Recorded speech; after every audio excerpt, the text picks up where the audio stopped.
Hi, you're listening to Boggy Talk, Faith Conversations in the Mud, a resource of Church on Bayshore. We typically want every matter of faith and life to have crystal clear answers, but it isn't always that easy. This podcast digs in to help Christians think with a kingdom mentality about topics that sometimes get muddy and bog us down. So let's dive in. Hey, welcome to Boggy Talk. We hope you're having a great week as the new year has kicked off and you're rolling in your goals, your resolutions. You're killing it. You're killing life. You're winning life. You're doing everything great because you're awesome. Just kidding. I mean, you are awesome. But hey, Wow, we're thankful man. you've joined us. Hey, James Ross, lead pastor, Church on Bayshore. How you doing, buddy? That sound like a, the new age charismatic podcast, right? Like you just are, You are you. amazing. It's all about you. Well, yeah. How are you this year? Thank you. I'm doing well. I feel like you were also kind of like greeting us like it's New Year. But it's not. It's the people who clearly weren't at church the last week, they were telling me Happy New Year this past Sunday. Anyway, I'm good. I'm good, man. We're just rolling along. I feel like 2023 has already been going for about 2 months. Yes, I agree. This time of year, so I would just say there's not necessarily busier and slower seasons in ministry.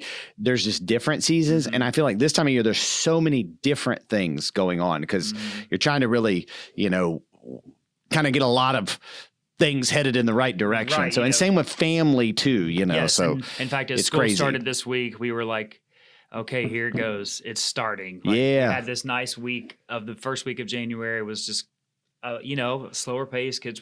Almost all of our kids were out of school.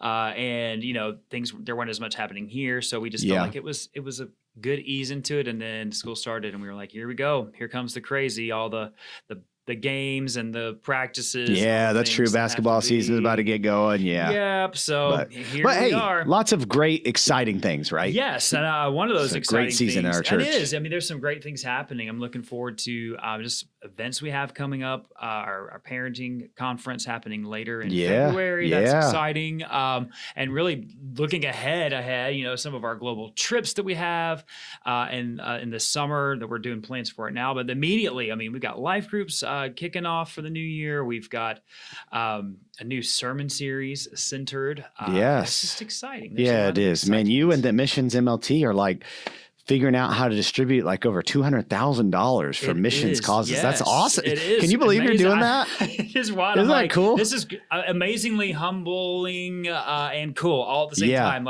Wow, what a position to be in as a church where we get to say, God, you are answering our prayers. Have I mentioned a 501c3 that I started myself? That's right. The Shoe Swag Foundation. Isn't that weird? Churches have that kind of stuff. Pastor shoes. Nice. Man, churches do that. Churches do that all the time. Not pastor shoes. Not pastor shoes, but maybe. But a lot of them do. Yeah. Yeah, like the pastor just starts a 501c3 and the church gives them money and they just kind of use it. They buy their house, down payment. So weird. It's so shady. And there are the reasons, well, not that alone, but man, so many. Just thanks a lot, guys. None of y'all listen to this, but and women doing that. That's anyway, true. Yes, it's that's another story. Hey, so this where we're going here the next few weeks, we're talking on Boggy Talk, really following up our Sunday teachings, a little deeper dive, and this week specifically, as we kicked off centered, we're in the book of Galatians, and the book of Galatians really is the centrality of the gospel. That's right. Not adding on anything to the gospel. So this past week, we started off with Galatians 1 through 10, and wanted to take a little deeper dive and look into some of that. Yeah, we felt like it would be, just a good follow-up to just, hey, talk a little more about this. I think our notes were James rants and Justin reels them in. So I brought my fishing line. Yeah, good. Yeah, so you're gonna need some thick wire for that one, man.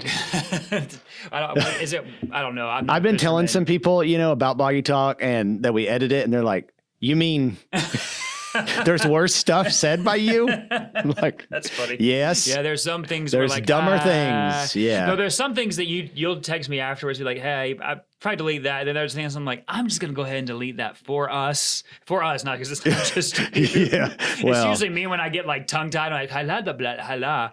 What I'm trying to say is, and then I need an interpreter for my tongues.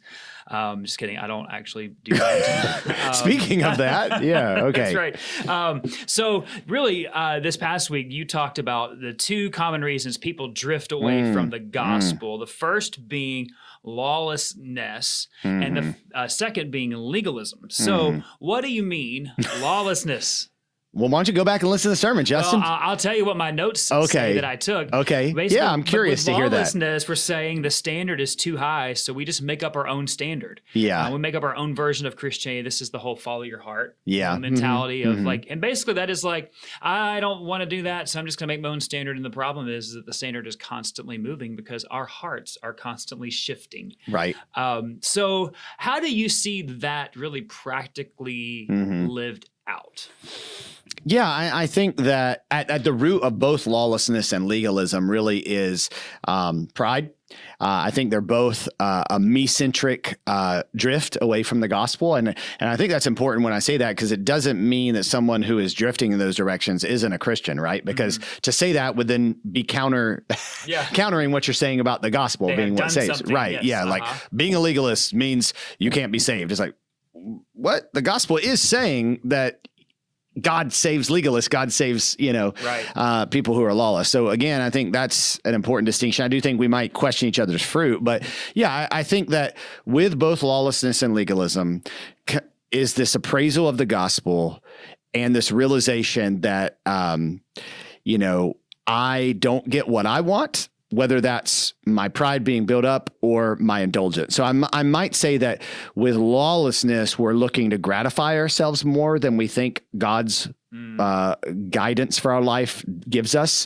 And with legalism, we're looking to elevate ourselves more than the gospel elevates ourselves. The interesting thing, and I'm maybe cutting the tension here, is that the Bible seems to indicate that we will be both exalted and gratified in heaven in a way that we could never give ourselves. So what we're doing here, if you look at the temptation of Jesus, what is he being tempted with? He's being tempted with exaltation, gratification, and really protection. Yeah. And those are things that will all happen to him in heaven. He's just tempted to do them on his own. So I think when we become Christians who practice lawlessness, we are not trusting in God's freedom, gratification, reward, and we're saying, I need to change the standard. I need to lower the standard because it's restrictive. Maybe I feel like it's too hard. It's too much work. Maybe I feel like it just doesn't make me happy. Whatever it may be. I think we arrive at that for different reasons. And so, as I pointed out this past Sunday, and I'd be curious to hear your thoughts on this. Progressivism is a cause. Is a fruit of this. I also think. Like this meism, this prosperity gospel, destiny, purpose, Jesus is our destiny, is our purpose, right? But it becomes something we define on earth. I think that those are ways that we end up kind of drifting away from the gospel.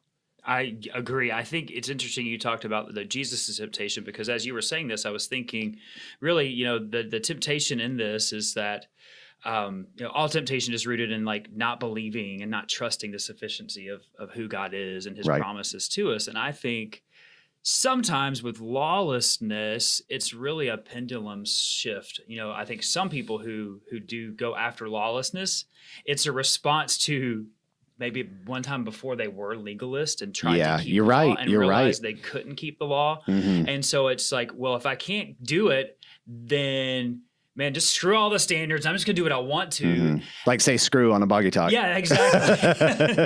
I'm just kidding. No, you shouldn't. You're fine. Trust me, I've said worse.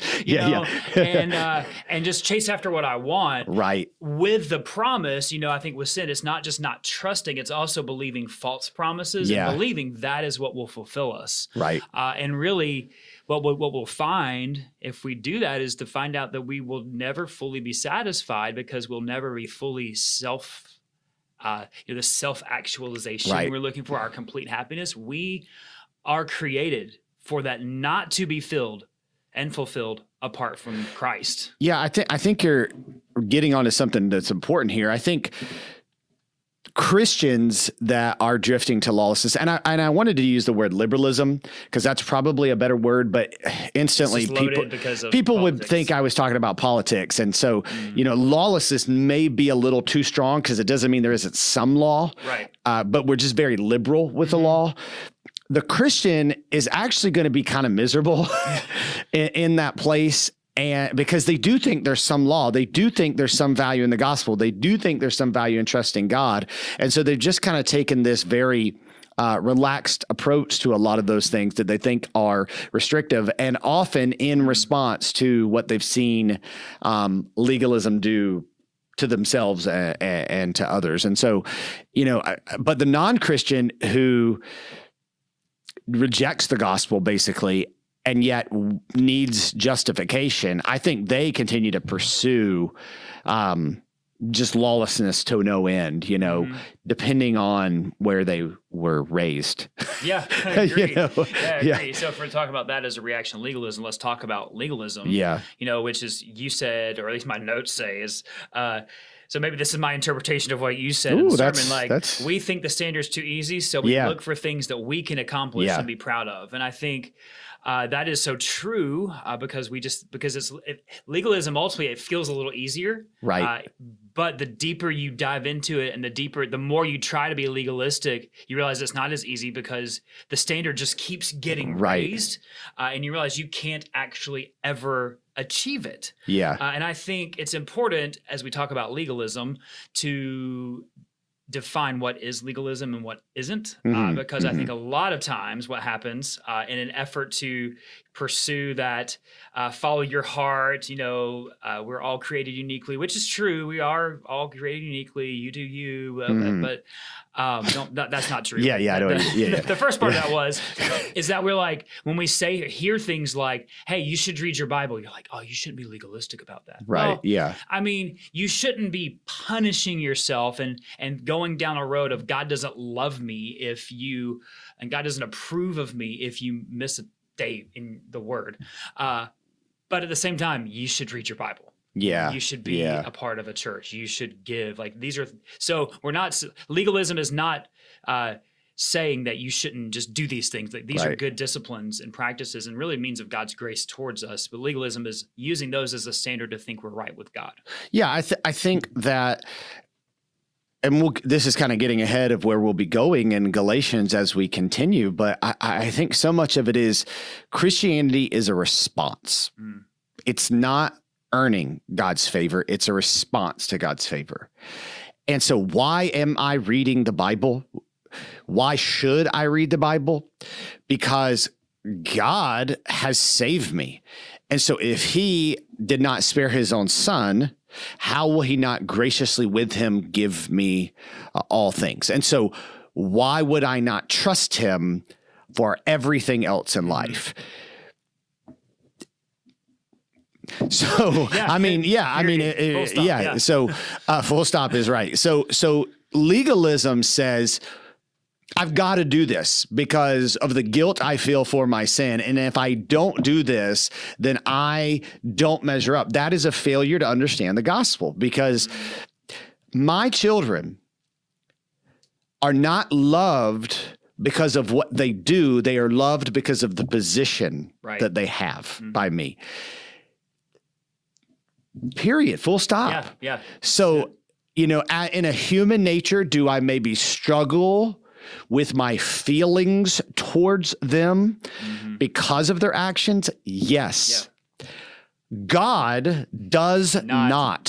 He's perfect. And I was just counseling someone the other day about the gospel, and they were talking to me about the things they did wrong in their life. They made some mistakes. They want to get better. And I said, you need to understand that when you did that thing, that's when Christ is dying for you on the cross. Like Christ is on the cross for you in that moment. Yeah. Like that's Christianity. But I think, it's like, well, where is my credit in that? What do I get? Yeah. How did I contribute? Like, I'm winning by doing nothing. Like, so I, my kids have way more time to do this than me, but I grew up playing Madden and, I enjoy it. Well, if I played Madden on rookie, I would win 100-0. Right. And so it's like, I'm winning. Right. But like, the reason I'm winning is because the settings are on rookie. And so I want to play at a harder level because I want to show that I did this. I feel good about myself and doing this. And I think that's how people approach Christianity. Right. It's like, we want to feel good about it. And you see, that's prideful. Right. Absolutely. Because then it's us doing it. Yes. Right. Oh yeah, absolutely. That's a tension we have. I think it goes back to this tension we live in and manage because we've got to stay centered on the gospel and what Jesus has done. And I'll use this as an analogy, like, in ministry, the legalistic temptations we can have is to say the better things are going at church, the more people who are being baptized, the more people who are here, the more we're able to give, the more responsive people seem in worship. Like we're like, yeah, we're doing great. God must be so proud of us. Right. But, and we could also, say that's not true. That's not true. And then go to the lawlessness side. Right. Like, none of that matters. It just matters if my heart's right and not care if people are being baptized and not care if people are growing and just kind of like let it go to the wind. And that's wrong too. The gospel keeps us centered in saying these things are important. The church should be reaching people. The church should be making disciples. But then again, that's not my identity as a son of God. And my value to God isn't tied to how well I perform. It's because what Jesus has performed on my behalf. And that applies to no matter who you are, no matter what your occupation is, no matter what your role in life is. Like the gospel keeps us centered that these things are important, but they're not our identity. Yeah. I mean, I think, our church in a lot of ways is experiencing a lot of the things that people would look to and say that's success. But, I don't think our motivation, obviously there's the temptation there, but by and large, I don't think the motivation of any of our leaders is to be put on a pedestal, to be recognized. I really think we want Jesus to be glorified. And so, but to know that, you really have to get to know people's hearts. And we are called to discern each other's hearts. And so I think like taking it down to a personal level, then yes, the fruit is what should happen. Like people who love Jesus should be reading the Bible. People who love Jesus should be honoring their spouse, raising their children to know the Lord, being disciplined, like sharing the gospel, giving money, but you can do those for the wrong reason. So how do you avoid it becoming this religious problem? Well, you have to really get to know each other. Yeah. And I think that people don't want to do that. And so I think even for us as a church, the tendency is people to put an arm up and keep people at an arm's length. And the tendency for us, because our life is so busy, is to say, that's cool. Yeah. All right. That's as fine. long as there's not a major problem, right? Yeah. And then the major problem happens. The affair happens. The major debt issue happens. The divorce happens. And we're like, what? Yeah. And it's like, how did we get here? Because we weren't really getting to know somebody's heart, and we can't do that for everybody, you and I, but there should be the culture in the church where people are getting to know each other. I know that there are people in this church who've been playing the religious game for 30 years, but I know their family members who know them, and they know that they're playing a religious game. You know what I mean? Yeah. I think we are just so much more easily, I think churches have, and this isn't a new problem. This has been a problem, probably since the church was born, but we are just more easily satisfied with knowing about each other than knowing each other. That's good. It's like, no, I've known them for 50 years. And it's like, well, or I've known them for 10 years, or I've been in life group with them for 3 years, but okay, well, tell me about them. Right. Well, I know they're a good guy. I know she's great. Yeah. And that's all we know because we haven't really pressed into these issues or the things that really help us grow. And I think that's where people have said, oh, well, that's legalistic. We're holding each other to any kind of standard is legalism. Well, no, because we want to grow. there's no target, what are you growing towards? If we're not growing towards Christ-likeness, if we're not growing towards being more like him, what are we growing towards? Well, then we're growing to be more like the world. And we don't want to do that. Yeah. And I would say when I was younger and getting passionate about the Lord and his word, and I saw people who profess Christianity who had these obvious issues in their life, I was angry about them, and I looked down upon them, and I would just say, and I truly think this is an indicative of the gospel. Now, I really am more amazed that God loves me. You know what I mean? Like I see this is what amazes me about the gospel. Like I'm 40 now. I've been a pastor for 15 years now. And there are things that I still struggle with in my thought life and whatever. And I'm like, seriously, you know so much about the Bible and you know so much about life because of the position God's put you in. And you still are like in kindergarten here. Like, you know, I mean, seriously, like I need remedial Christianity and I'm Dr. James Ross, who's the pastor of, like, seriously. Right. So like, how could God love me? And so I know that what people need from me, yes, the truth, but they need to hear the truth mixed with the greatest truth of the gospel of Jesus Christ that can change their life, even if they've been religious and not passionate for 30 years.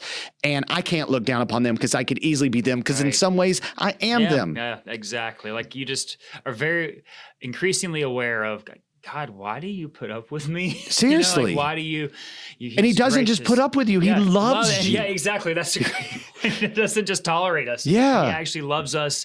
He loves us so much that he gave us his son. He loves us so much that he's still working. He loves us so much that he disciplines us. He loves us so much that he doesn't leave us alone, that he's with us at all times. And, you know, I think it is impossible to fully grasp the gospel and be proud. Yeah, I agree. Think, you know, they're that's enemies why we have with to one fight another. pride. You know, God hates pride because I think pride is the opposite of love. You know, pride is the opposite of the gospel.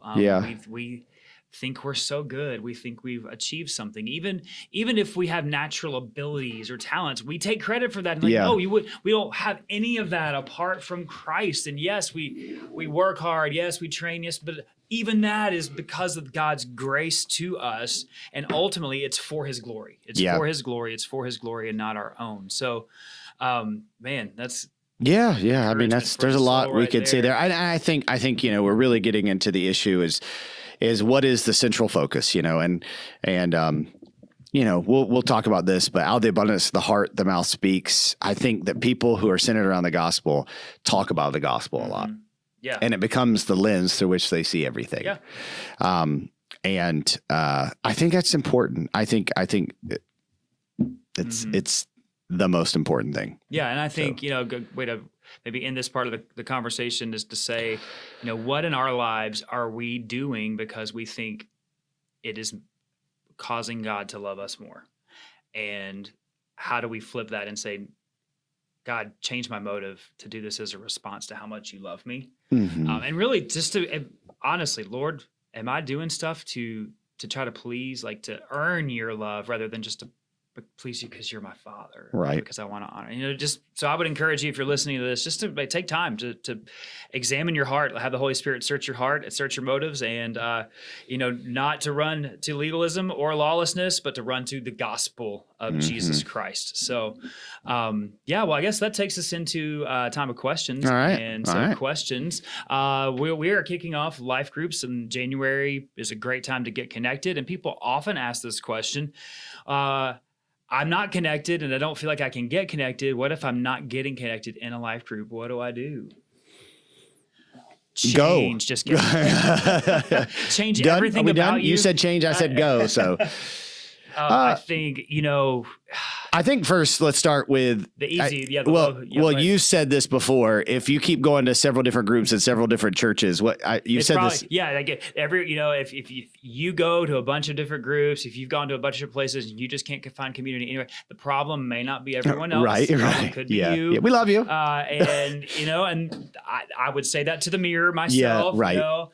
I think that's a great. Just examine your heart. I think a lot of times, sometimes people come to life group like craving like no knowing they desperately need community. Yeah. They need some friends, they're new in the area or they're new in their faith, and they know, like, I need to be around believers. And then we have other people who are like, I don't need that. I don't necessarily need the friends, but I know that the Bible's called me to community, so I'm here and I'm showing up. And there's lots of different personalities. There's introverts, extroverts, and all those things. But I think ultimately, you just have to go and you have to try. Listen, I think we have great group leaders, but we don't have any perfect life group, and because we're not perfect people. So you may go to a group, and if you may go there and it may not be the most welcoming group. And we want that to change if that's the case. And so we want to know and try to help coach life group leaders in our groups into doing that. But, that's not going to be the case in every group. I say, just go and try. And if no one's talking to you, like, be the one who talks to them. And I recognize I'm an extrovert. And so that's a little easier for me. But you just have to put yourself out there, and you may or may not make a best friend. But hopefully you do find people who will encourage you, who will, invest in you, but also you invest in as well. Just don't take a consumer mentality to it. Yeah. Be careful that check your expectations, don't have this idealistic, expectation. I think that is something that really causes problems. When we go into marriage and we think our marriage is going to look like something we've seen in the movies, or, which we're not seeing the real picture, like, oh, what a romantic story. What did it look like in 5 years, after that? Or what does it look like on the weekends? And I think people do that with Christian community too. Like, we're all gathered around eating meal. It's like, where are all the kids, if you have kids? And, so I do think that, just check your expectations. Don't expect people to be Jesus, and they're not Jesus. And I do think, we put people on pedestals that they don't deserve to be on, that they never asked to be on. And so, and I think it takes time. And I would just say, if you're a person that desires more transparency, more accountability, like, why don't you be the initiator of that? You might be the life that new group needed. And sometimes you just know, these aren't my people. I don't connect with this group. Yeah. And I need more. I think a leader doesn't ever really feel that way. They're like, I can figure it out. But, I think not everybody's there. And so you keep finding your group. And you need to be consistent. Intentionality with proximity. You do need to be around. Be consistent. And I would say, be the one who goes to the life group leader and says, hey, how can I help in this? Hey, or if there is a problem, like, hey, I feel like we're not doing bring the solution with the problem. Because I think our life group leaders are really good our life group leaders are very connected to the people in their group and know what's going on. And I say this as someone who is a life group leader, I can forget that because I know what's going on in people's lives and because I'm connected, that not everybody else in the group feels that same connection to everybody. So I've got to constantly be saying, how do I help in that? And we're still figuring that out as group leaders. And I'll just say, if you're like, I really want these deep friendships centered around Christ, but I'm going to Jackson Hole this month, and I'm going to Disney next month, and we have, travel sports 3 out of 4 Sundays for these 4 months. Like, it ain't going to happen. Right. Yeah. It's not. And you're like, man, I just feel like I struggle to connect in the church, but then I connect with this group over here. It's like, because you're around that group way more. You will connect with who you're around. Yeah. And I do think that we shouldn't just be at the church gathered with Christians all the time, but we also do need that kind of community. So absolutely. And I think, like, our life group it's such a, I say random, and I don't mean that in a negative. Like, it's such a random grouping of people that, but in our group time is just great because of that. I think these are people that it's like everyone's running in different circles, and which I kind of like. And then we come together, and there's a great what you have in common is Christ. Yeah, exactly. Yeah. And so we come together, and it's just great. And I think if it's just a cool thing. Yeah, that's how the body of Christ works. So, amen. Hey, so we're going to close this out with also, if you need recommendations on groups, we're happy to help you. Oh yeah, email us. Yeah. So if you're not connected, let us know. Michael, Justin. We'll get you connected. Our Connect team all the people will help you get connected. So we're going to close out today with a very short, but I think very funny game, because you don't know this you maybe know this if you are our friends, but this past week, Christy and I celebrated our anniversary. Oh, and wow. This coming Yes, week, you did. Yep. James and Christy, a different Christy, Yeah, celebrated their anniversary, but we both got married in the same year, 2006. Yeah, we did not know each other. Yeah, did not, but got married a week apart. So here's a little trivia. We're going to do a little trivia, 2006 trivia, because it's the year we got married. Wow, that's a good game. 2006 trivia. So here you go. This game is... I was just a blur of romance. That's right. So you didn't pay attention to anything in the world. So this game is brought to you by the year that brought you low-rise jeans, the birth of Shiloh Jolie Pitt, and the year that Western Union stopped sending telegrams. Not even know what any of those three things are. All right. So we're going to play. You're just going to tell me the top thing of that year. So we're going to go by category. It's going to be multiple choice because as I was going through these choices, there's no way I could. Let me see if I can get it first and then give me multiple choice. Okay. The year, 2006. Okay. The top grossing movie was 2006. 2006. Give me choices. All right. Superman Returns. Okay. Pirates of the Caribbean, Dead Man's Chest. Okay. X-Men Last Stand. Okay. Cars. Pirates of the Caribbean. Yeah. Okay. All right. Yeah, that was a big deal. That was a big deal. It was the second one. It had been a 3-year break. So, wow. Cars came out that year? I didn't have kids yet, so you know. That year. Yeah, exactly. We're like, what? All right. Top girl baby names. Top girl baby names in 2006. So these are Chloe. These are names you're going to be hearing walking across the graduation stage this year. All right. Well, they would be 16. 17, right? 17. Yeah. So 17. Yeah. So here we go. Yeah, but they would be born. Yeah. Okay.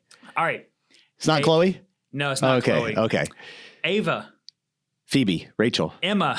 Okay. Emma. It's Madison or Isabella. It's Emma. It is Emma. Emma is number one. Yeah, that was number one for a few years there. Yeah. Because Rachel on Friends named her baby Emma. That's why. Okay. All right, that's why Emma was popular. All right. Yeah. So top baby boy name in 2006, Ethan, Aiden, Jacob, or Jack. So that's tough because Jacob was like number one for a long time. So I'm going with Jacob, but Aiden was probably up there. Aiden's number one. Jacob was number 2. Okay. Jack makes a resurgence to a classic name that came back in 2006 because of the popularity of 2 Jacks on TV. Okay. Jack Bauer and Jack Shepard, 24 and Lost were like two of the top Jack TV Shepard. shows. Yeah, Lost. We watched Lost a few years later. Yeah. And it was like so good. Season 1 and 2, binge watching on it. That was like the first show we ever binge watched on Netflix. Yeah. Oh, it's such a good show until then season 5 and binge 6. watching a little marriage thing about Christy and I doesn't work well because I fall asleep in the first 10 minutes and then she watches like 3 episodes and it's like up at 1 o'clock in the morning with wide eyes. And if you miss one episode of Lost, or whatever it might be. Yeah. Okay. So the top TV show of 2006, and we're going to go by categories. Was it Lost? No, not Lost. So first is we're going to have the top sitcom. Okay. King of Queens. No. 2.5 Men. Maybe. Are You Smarter Than a Fifth Grader? I should say 2.5 Men. 2.5 Men. That was hard because I was like, man, what a low year for comedy on Right. TV. Those are the choices. Yeah. All right. So top drama. All right. Top drama. We have Desperate Housewives. Probably. Grey's Anatomy. Oh. CSI. Okay. Or House. I would say Grey's Anatomy. Oh, it's number 2. Okay. House. Number 4. Okay. The other ones? CSI. CSI. Really? In 06? That hung on that CSI long? CSI Miami was number 5. I do remember that. So there was like a CSI for every major city. There was, yeah. All right, I got into that for like a year. Yeah. And then the top overall. My grandma really likes it. Top overall TV show. We have Sunday Night Football, American Idol, Survivor, Dancing with the Stars, or 60 Minutes. You give me a lot. I'm going with Dancing with the Stars in 06. Ooh, it's number 2. 60 Minutes? Or did you just throw that in randomly? Whatever the first one was. Sunday Night Football? Yeah. That's number 3. I don't know. American Idol. Really? Still in 06? That was like the height of that was shortly after the Carrie Underwood season. Oh, because you got still pretty high. So I watched season 1, Kelly Clarkson, and then Kelly Clarkson, and then she's so awesome. And then you got Clay Aiken and Ruben Studdard, right, in year 2, and then I have no idea. I remember Fantasia got hosed or something. She was in Did she win? She won. Oh. And then, because we watched it faithfully. Carrie Underwood's been the most successful, right? Yeah, she and Kelly Clarkson are probably the two top. And then one year, she didn't win, but Jennifer Hudson was on it. Oh, wow. Win. What a. Girl can sing. There was like the Christian guy. Like the Christian guy would always come in second or third. Yeah, because they were too squeaky. Yeah. Danny Goki. He won. Yeah, didn't he win? Did he win? I don't know. He's a CCM artist now. I bet we got some people out there. Yeah. Actually, those kind of people probably don't listen to Boggy Talk. No, I don't know. Maybe like former American Idol fans. That's right. We used to. Is it still around? Man, yeah. Oh, it's like been revamped and it's still on. There's new people. We used to watch it all the time. We would. Call I just remember the guy was like shebangs. You remember that guy? Yes. Oh man, he was so bad. I don't want to say what I think his name is because I might just be making that up and it could be inappropriate. All right. So speaking of music, top songs. Oh yes. All right. So we've got the 5 top songs, the Billboard Top 100, the 5 top songs. Which one was number 1? Okay. Is it? I'm gonna try and put them in order. All right. We have Sean Paul, Temperature. Never heard of it. Shakira, Hips Don't Lie. James Blunt, You're Beautiful. Oh yeah. Daniel Powder, Bad Day. Okay. Natasha Bedingfield, Unwritten. Is James Blunt You're Beautiful number 1? It is not. Oh. Is Natasha Bedingfield number 1? It is not. Oh. I don't know the other. Bad Day is number Bad Day. I don't even know. How's that go? Oh, you had a bad day. Oh, yeah. Which also is what they played on American Idol. I've had a bad day at this game. When they got kicked off American Idol, they played that game. Yeah, man, you're bringing back memories. I'm telling you, 06 was a blur. However, Unwritten, Christy made me watch The Hills in our first year of marriage. Or second year of marriage. Like that's a song that like some churches co-opted as a worship song. Like I'm pretty sure I've heard that in a church before. Still Unwritten. Yeah. Oh, but all right. So we're gonna wrap it up. Staring at the blank space before the number you. One looking out my dirty window or something, bedroom window. I don't know. I just love like you're just still singing. I know. All right. That's still unwritten. Yeah. I sound like a commercial, don't I? There's my tongues again. There you go. Okay. Last one? Last one. Christian song. Number 1 Christian song. But you're gonna I had moved on to lawlessness a little bit at this time, so I wasn't listening to any Christian music. All right. Christmas music. Christian music. Choices are How Great Is Our God, 06. Chris Tomlin, How Great Is Our God. 100%. Chris Tomlin, Made to Worship. I was going to say they're all Chris Tomlin probably in 06. 2006. Aaron Schust, My Savior, My God. Yeah, that's probably number 2. Casting Crowns, Praise You in the Storm. That's ooh. I mean, according to Caleb, that's so I would go that's right. How Great Is Our God, Praise You in the Storm, My Savior Lives, the other Tomlin song. All right, so number 1, I was surprised at this, but it was actually My Savior, My God, Aaron Schust. I wonder if that's because Tomlin, like it was an overlap of time. Yeah, because 05, 06. Yeah, How Great Is Our God came in at number 4. Really? It must have either been on the way out or on the way back. Yeah, Praise You. Why don't we do that song ever? It's such a great song. I don't know. We should do it. Maybe we'll. Why don't you do any of the original songs? Like How Great Is Our God? I think that one's actually in the Baptist. And How He Loves. I bet you've done How He Loves so much that you just can't even like worship to it anymore. It was one of those that like I just held off doing How He Loves really for so long. Okay. And then we did it, and it was like kind of like. Oh, it was cool because we had held off so long to do it, I guess. I don't know. Okay. Yeah. And Praise You in the Storm. Yeah, I don't do that one. Yeah, no, that you still hear that song on the radio because that's what Caleb does. So I have memories of that song, but I can't bring up because I don't know who listens to Boggy Talk. I don't want to offend anyone. I'm interested to hear this. Yeah, so, we'll talk about it in just a moment. Come in, Boggy Talk Uncut. We'll talk about that. You have to pay $9.99 a month for our Patreon. $999 a month to hear Boggy Talk Uncut. That'll be coming out on Patreon soon. So there you go. Yeah, because we have to pay for income because we'll lose our jobs. That's right. Yeah. Subsidized. Yeah. Oh, hey, we're going to continue the conversation next time on Boggy Talk. We're going to dive in a little bit more talking about legalism. We're going to be talking about progressivism. We have an interview coming up. I think it's just going to be a former legalist. Yeah. Just to hear some perspective. It's just you with a mustache and a hat. You're like, I used to be a legalist. My name is Lloyd Legalist. Oh, that's good. All right. So, hey. Is that a Twitter account? It is a Twitter account. That's right. It's not original. Is the church curmudgeon still around? He is still around. Okay. So that's a funny account to follow. Okay. So follow that on Twitter. If you're on the tweeter. Is Carl Litt still around? I think he's been canceled. Oh, okay. So. Okay. So was he a legalist? Is that what that was? I don't think he was a legalist. I think he was not just lawless, he was licentiousness. Okay, yeah, that's good. Hey, thanks for tuning in. We hope you'll tune in next time. Thanks for listening to Boggy Talk. We are so glad you joined in the conversation. Go ahead and subscribe so you don't miss a beat.